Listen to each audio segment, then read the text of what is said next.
Ndiposa kama uko na mke na uko na mume, wewe mwanamke lazima ujue yale ambayo bwana yako anapitia. Usikae tu wewe uko pande hii na mwingine yako pande hii. Haleluya. Amen. Kama unapitia shida, wacha yeye pia ajue ya kwamba kuna hali ambayo unapitia. Usijikaze tu na wewe unaumia. Haleluya. Share na yeye, kuja umwambie maisha iko hivi na hivi na mimi upande wangu si rahisi. Ili wakati ambao mnapitia haya, yeye pia jue ya kwamba kuna shida fulani unapitia. Lakini hiyo jambo sio rahisi kwa wanaume. Mwanaume mwenyewe ataweka vitu hapa, ataweka na hata kama anakufa atakufa nayo. Yeye anaona mimi ni mwanaume, hata kama unaumia wewe unang'ang'ana tu.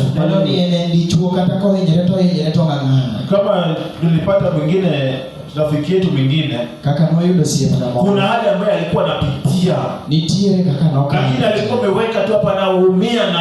Haleluya. Na hawezi share na mtu. Haleluya. Akifika kwa mke wake pia anampea pressure. Kwa sababu yani wanaume wamependa kuweka vitu hapa. Alafu baadaye unakuta kwamba inafika mali mtu anaweza akapoteza uhai wake. Kwa sababu amefikiria kuna jawabu. Sasa utapata katika mtu kama huyo, utapata kwamba anaweza kuchukua uhai wake. Anaweza kuchukua uhai wake. Anaweza kujitia kitanzi. Kwa sababu wanaume ni wale ambao wanajikaza.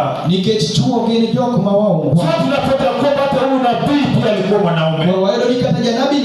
Yeye alipatikana katika hiyo hali. Yeye pia alikuwa akikaza tu maisha. Lakini yeye alikuwa anaumia. Haleluya. Haleluya. Usiumie, usijikaze kama unaumia.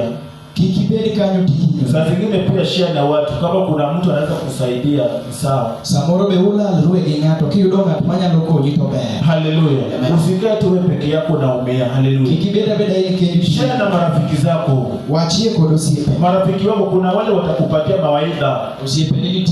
Na hiyo mawaidha ambayo watakupatia itakusaidia. Na hapo utapata usaidizi.